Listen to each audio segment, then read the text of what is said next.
Let's say you receive an email like this one here. What would you do? Well, maybe you would try to read it, but by this point you would probably be already asleep. However, when we add a bit of design, this same email becomes interesting and easily consumable. In this video, you will learn 5 email design rules that pros use to make their newsletter engaging and encourage subscribers to take an action. And the best part is that you can only set this up once and then just update it whenever you feel the need.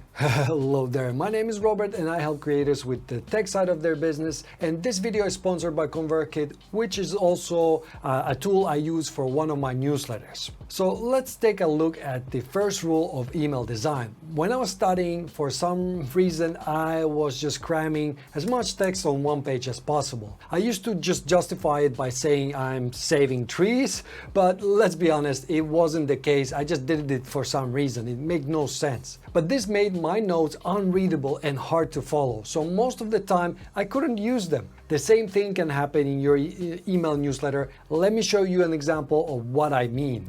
You saw this email before, and as you can see, it is pretty overwhelming. There's just so much text. There is some breaks there and here, but we see also some bullet points, but it is pretty heavy. If you would see this in your inbox, you're like, oh, wow, that will take at least 10 minutes to go through, maybe even more. So this is the real email and with the same exactly text. So I took that text and just made it worse. This is Chanel from Growth in Reverse, and look at this email. It just flows so easily. How does she do it? Same exactly text. The difference is day and night, right? This invites you to engage with it. And that's the first rule. Always break up your content into smaller sections. This way your information is not crammed and has a room to shine. So the question is, how do you break up your content? Well, first of all, use a lot of breaks. So you can see she only has 1 or 2 sentences at a time, and then there's a break. Then there's also a lot of highlights. So here you have bold text, you have also some links in, you have some media, but most importantly, she just breaks down the text. Not only, you see, every bit counts. So you just need to have a bit of air to breathe. Here you can see that she has another section, so she broke it down and it looks slightly different. And same thing here, we have a lot of white space just for it to have a bit of space and to indicate that it's something new. It's a different section of this email. And this is how you can also improve your emails, by just giving a bit of more white space and just having more breaks than you usually would in a long form content. This is just so much easier to consume. She's also using here some icons plus bullet points. You get the point. The second rule comes up quite often during my one-to-one calls with clients. I get questions like whether I should send highly designed emails. You know, those emails that look more like a website than just text emails? This really depends on your content.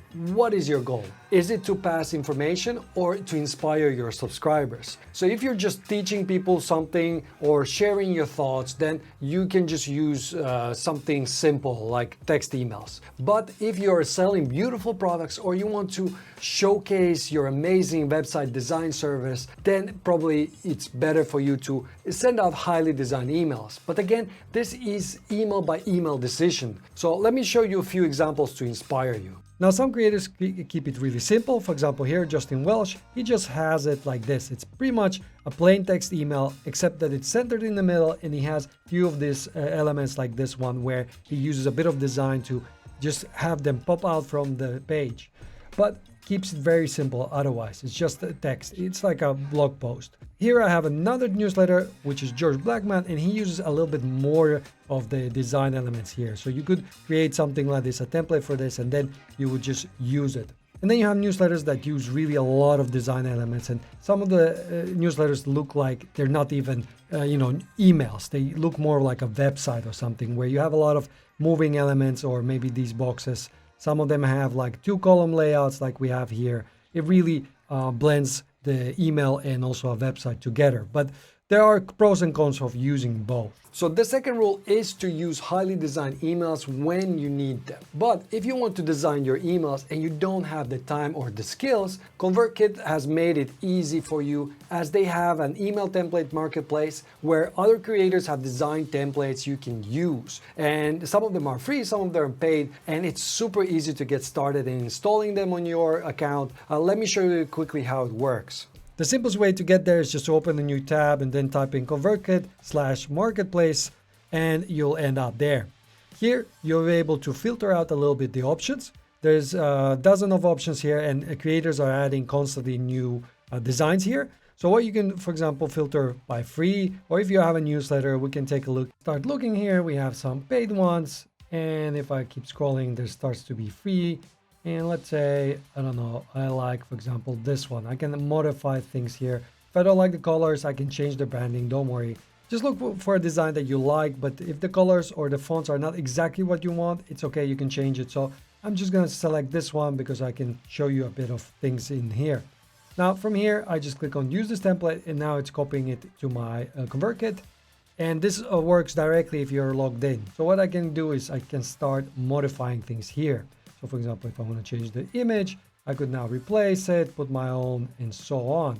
This is basically the email template builder. So you can use it as you would build any emails in ConvertKit. Now, whenever you're done with it, you just save it. And then if you come to send and you have email templates, now anytime you start writing emails, you will find it here.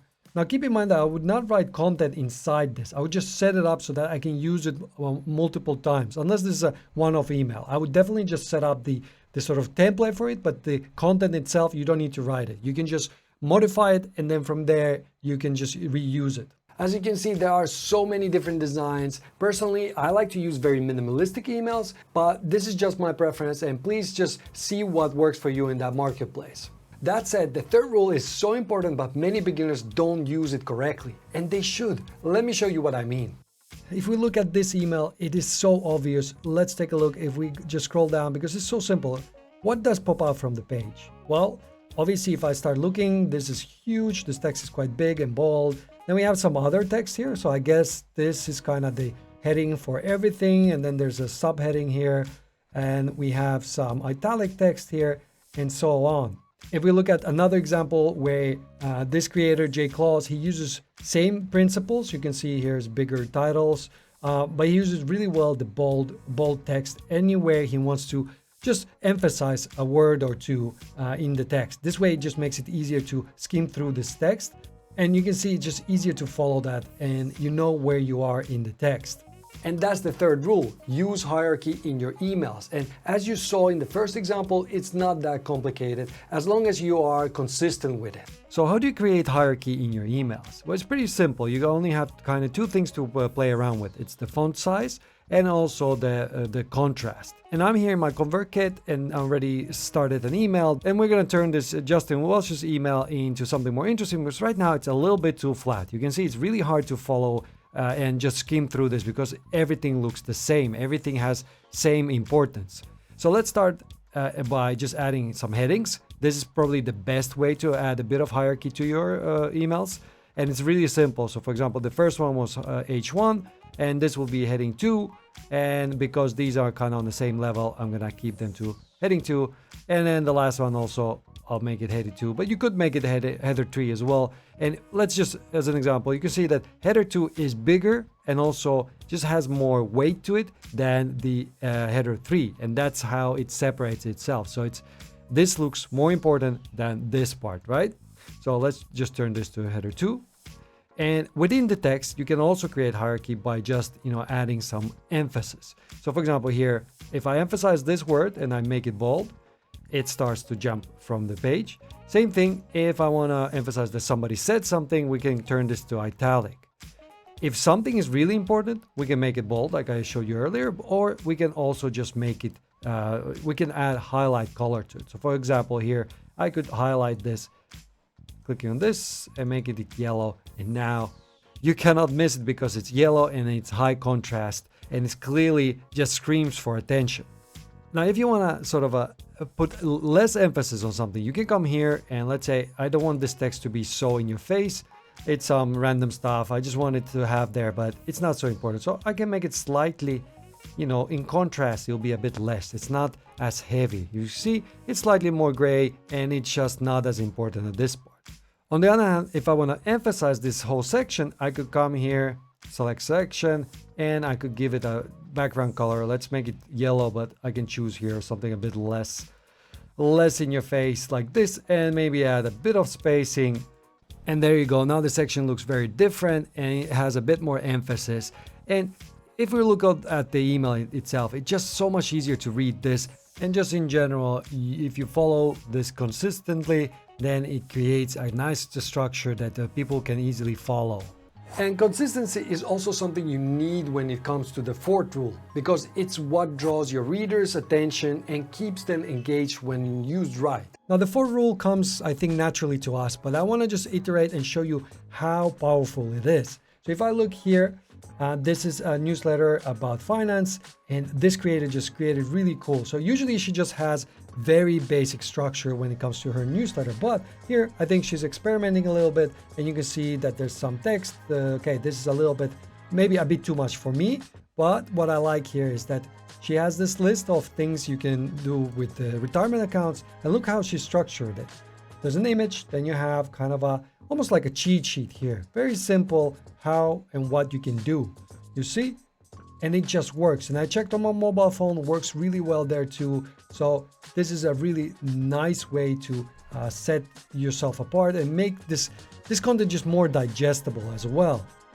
And then more traditional example, again, Jay Claus here, another email from him. If you see these, you start looking only at the images, right? That's kind of draws you in. Same thing here, but look at this newsletter. What does your eye draws to? It's the images, right? So the fourth rule is to use images and graphics to explain your points whenever it's possible, because you want to show, not tell. This leads me to the fifth rule, which is the most important thing to drive revenue from your newsletter. However, many email designs get this so wrong. When Nick Loper from Side Hustle Nation used this rule, he saw a 12% increase in affiliate commissions from his website, but you can use same rule for also for emails. I have here Jay Claus again as an example, and what he does it well. You start reading here. What do you think is the action he wants us to take here? So if you're reading here, what do you think he wants us to do? Now, without even reading, you can see that there's the only link we have here is this one, which is his product. If we scroll down more, everything he wants us to click, it's either a very clear link, you see here, or also a big button that tells us what to do, right? That's the CTA, call to action. You want to have these in your newsletter. And the fifth rule is to create a clear call to action. It needs to stand out from the rest of the email and encourage the reader to take an action. Personally, I would use a separate color for your CTAs. Just keep it for those. And then use another color for your accents or design elements. For example, in this newsletter, the main button is red, but the color is similar to the background, so it blends in. Let me quickly show you what happens if I change this button to blue. Now it just jumps out of the page, right? You can't miss it. It's there. This is what you want to have. You want a really clear call to action, not only, in terms of words, but also how it looks like in your email. Now you know the best practices of email design, but it's really hard to earn your first dollar from your newsletter. That's why you should watch this video next, where I'll reveal how 1,000 creators earn their first dollar.